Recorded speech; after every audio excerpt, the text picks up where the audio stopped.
नमः भगवते वासुदेवाय नमः।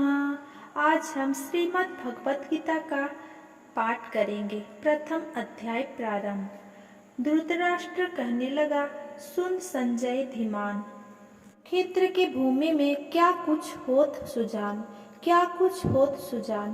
पांडु सुत और सूत मेरे गए युद्ध के हेतु, वीर बुद्धि के प्रेरे दिव्य चक्षु और क्षेत्रों को कर गए व्यास प्रदान। धर्म क्षेत्र की भूमि का बजर करे बखान।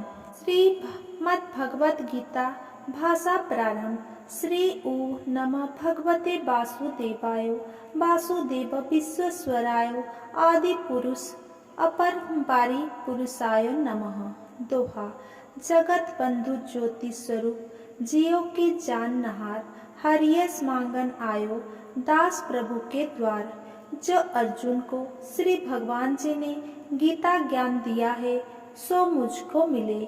भाई भंजन भगवान श्री कृष्ण चंद्र जी से किशोर दास मांगता है, हे प्रभु, गीता ज्ञान के उच्चारण करने से तेरे पूर्ण ब्रह्मा को प्राप्त है। हे प्रभु, मैं आपकी शरण में पड़ा हूँ। किशोर दास और कृष्ण दास जो दीन गरीब है, और आप कैसे हो जो संतों की विनय को मान लेते हो। हे कमला वल्लभ श्री कृष्ण भगवान जी, हे कृपा निधान जी, तेरे संतों एवं भक्तों के वास्ते मैं यह गीता ज्ञान भाषा में कहता हूँ। जब कौरव और पांडव महाभारत के युद्ध को चले, तब जब धृतराष्ट्र ने कहा, मैं भी युद्ध देखने चलूंगा, तब श्री वेद व्यास जी बोले, हे राजन, नेत्रों के बिना कैसे देखोगी। राजा धृतराष्ट्र ने कहा, हे प्रभु जी, देखूंगा नहीं तो श्रवण तो करूंगा। तब व्यास जी बोले, हे राजन, तेरा सारथी संजय जो कुछ महाभारत के युद्ध की लीला कुरुक्षेत्र में होगी, सो मुझे तुझे यहाँ बैठे ही श्रवण करवाएगा। वेद व्यास जी के मुख से ये वचन सुन संजय ने विनय करी, हे प्रभु, यहाँ हस्तिनापुर में कुरुक्षेत्र की लीला में कैसे जानूंगा तथा राजा से किस भांति कहूँगा। तब व्यास जी ने प्रसन्न होकर संजय से कहा, हे संजय, मेरी कृपा से तुझे यहाँ से ही दिखाई देगा। व्यास जी का इतना कहते ही संजय की दिव्य दृष्टि हो गई और बुद्धि भी उनकी दिव्य हो गई। अब आगे महाभारत का कौतुक कहते हैं, सुनो।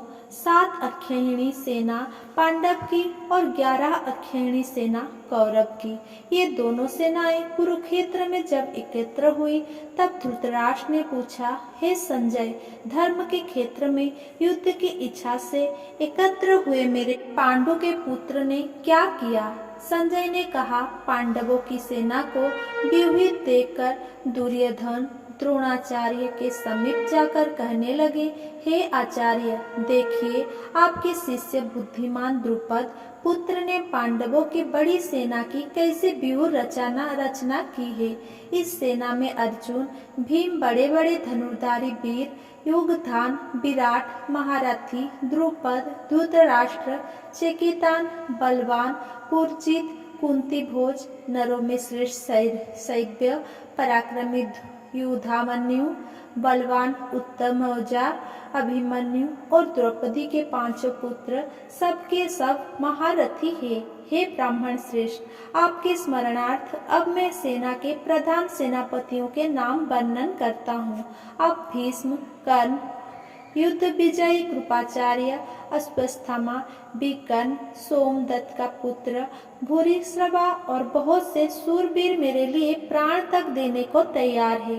ये लोग शस्त्र चलाने में बहुत चतुर है और सब युद्ध विद्या में प्रवीण है। हमारी सेना, जिसके भीष्म रक्षक है, अपार बल है, और उसकी सेना के, जिसके भीम रक्षक है, थोड़ा सा बल है। आप सब अपने मोर्चों पर सावधान रहकर सेनापति भीष्म की रक्षा कीजिए। कुरुपुत्र भीष्म पितामह ने दुर्योधन को प्रसन्न करते हुए और ऊंचे स्वर में गरजते हुए शंख बजाया। फिर चारों ओर शंख, नगाड़े, ढोल, गोमुख आदि अनेक बाजे बजने लगे, जिनका बड़ा भयंकर शब्द हुआ। इसके अनंतर सफेद घोड़े के रथ पर बैठे माधव और पांडव अर्जुन ने भी दिव्य शंखों को बजाया। श्री कृष्ण ने पांचजन्य और अर्जुन ने देवदत्त नामक शंख को और भीषण कर्म करने वाले भीम ने पौंड्रिक नामक बड़े शंख को बजाया।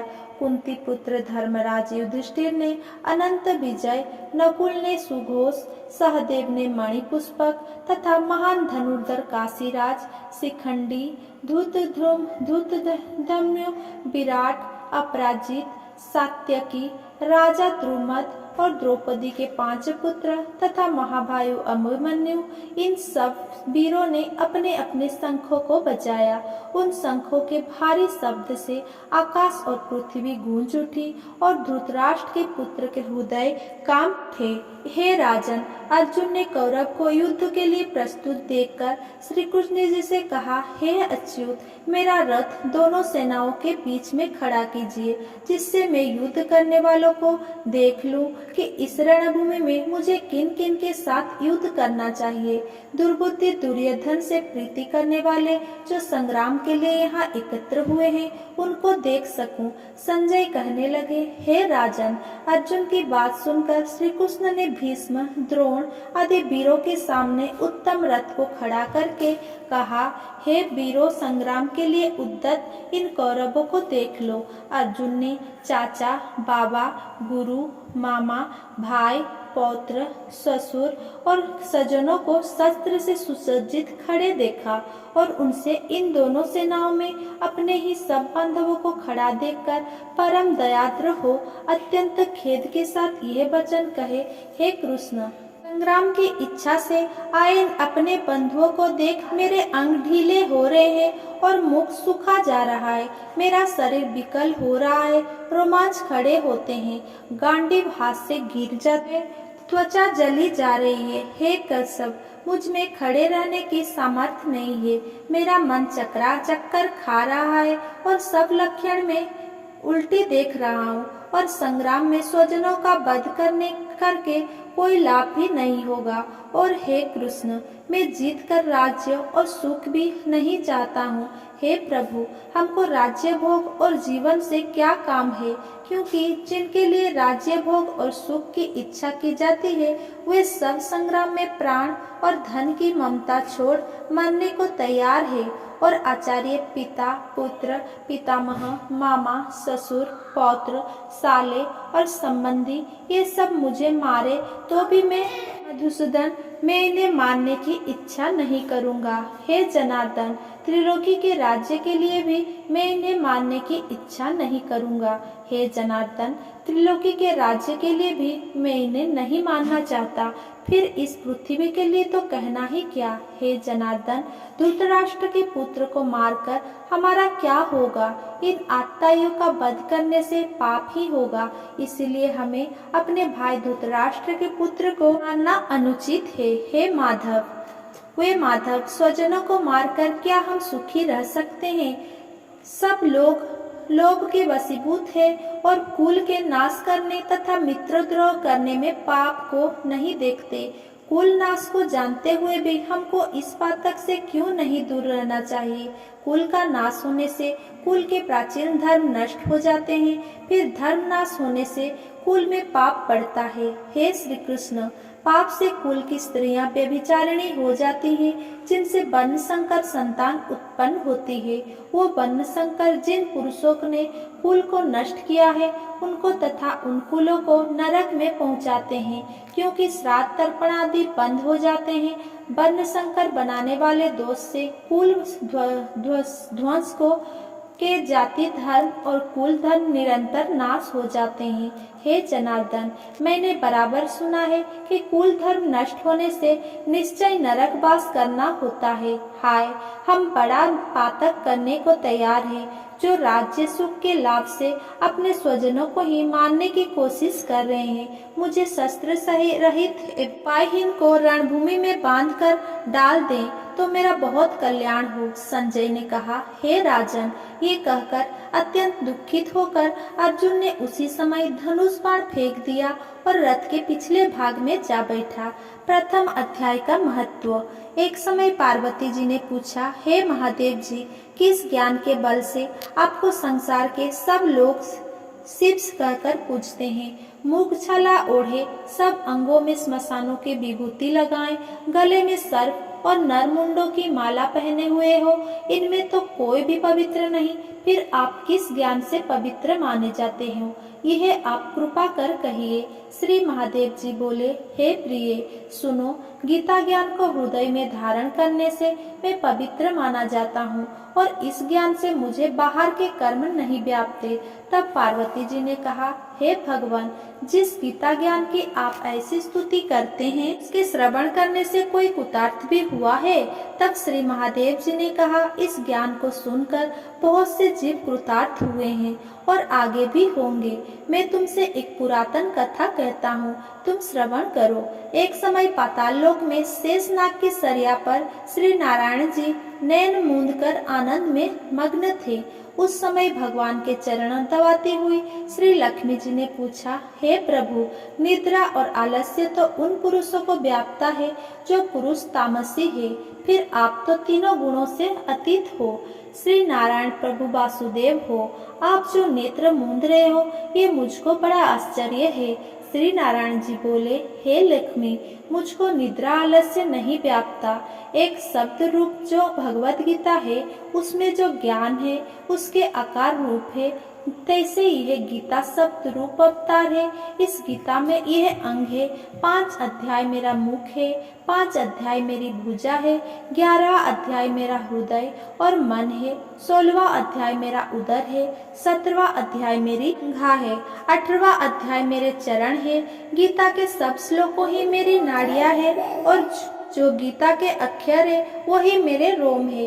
ऐसा मेरा शब्द रूपी जो गीता ज्ञान है, उसी के अर्थ में हृदय में विचार करता हूँ और बहुत आनंद को प्राप्त होता हूँ।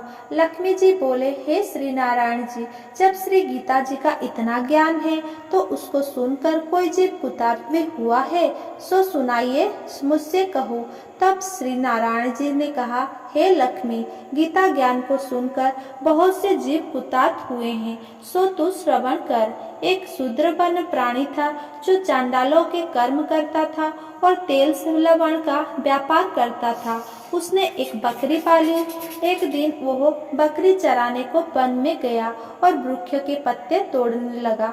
वहाँ उसे एक सर्प ने डस लिया, जिससे वो तुरंत मर गया। मरकर उसने बहुत नरक भोगे। फिर बैल का जन्म पाया। उस बैल को एक भिक्षुक ने मोल लिया। वो भिक्षुक उस पर चढ़कर सारे दिन मांगता फिरे। जो कुछ भिक्षा मांग कर आवे वो अपने कुटुंब के साथ बैठकर खावे। वो बैल सारी रात द्वार पर बंधा रहे, उसके खाने पीने का भी खबर ना लेवे। कुछ थोड़ा सा भूसा उसके आगे डाल देवे। जब दिन चढ़े फिर बैल पर चढ़कर भागता फिरे। कई दिन गुजरे तो वो बैल भूख का मारा गिर पड़ा, किंतु प्राण नहीं निकले। नगर के लोग देखा करे, कोई तीर्थ का फल दे, कोई व्रत का फल दे, तब भी उस बैल के प्राण नहीं छूटे। एक दिन गणिका आई। उसने लोगों से पूछा, ये कैसी भीड़ है? तो उन्होंने कहा, इसके प्राण नहीं निकलते, अनेकों पुण्य का फल दे रहे हैं तो भी इसकी मुक्ति नहीं होती। गणिका ने कहा, मैंने जो कर्म किया है उसका फल मैंने इस निमित्त दिया। इतना कहते ही बैल की मुक्ति हुई। तब बैल ने एक ब्राह्मण के घर में जन्म लिया। पिता ने उसका नाम सुशर्मा रखा। जब बड़ा हुआ तो पिता ने इसको विद्यार्थी किया। तब उसको पिछले जन्म की शुद्धि रही थी। यह अति सुंदर हुआ। इसने एक दिन मन विचार किया, जिस गणिका ने मुझे बैल की योनि से छुड़ाया था उसका दर्शन करूं। विप्र चलते चलते गणिका के घर गया और कहा, तू मुझे पहचानती है? गणिका ने कहा, मैं नहीं पहचानती, तू कौन है? मेरी तेरी क्या पहचान है? तू विप्र और मैं वैश्या। तब विप्र ने कहा, मैं वही बैल हूँ जिसको तुमने अपना पुण्य दिया था। तब मैं बैल की योनि से छूटा था, अब मैं विप्र के घर जन्मा हूँ। तू वो अपना पुण्य बता। गणिका ने कहा, मैंने अपने जाने पुण्य नहीं किया, परंतु मेरे घर एक तोता है, वो सवेरे कुछ पढ़ता है, मैं उसके वाक्य सुनती हूँ। उस पुण्य का फल मैंने तेरे निमित्त दिया था। तब विप्र ने तोते से पूछा कि तू सवेरे क्या पढ़ता है। तोते ने कहा, मैं पिछले जन्म में विप्र का पुत्र था। पिता ने मुझे गीता के पहले अध्याय का पाठ सिखाया था। एक दिन मैंने कहा, मुझको गुरु ने क्या पढ़ाया है। तब गुरुजी ने मुझे श्राप दिया कि तू सुआ हो जा। तब मैं सुआ हुआ। एक दिन फंदक मुझे पकड़ ले गया।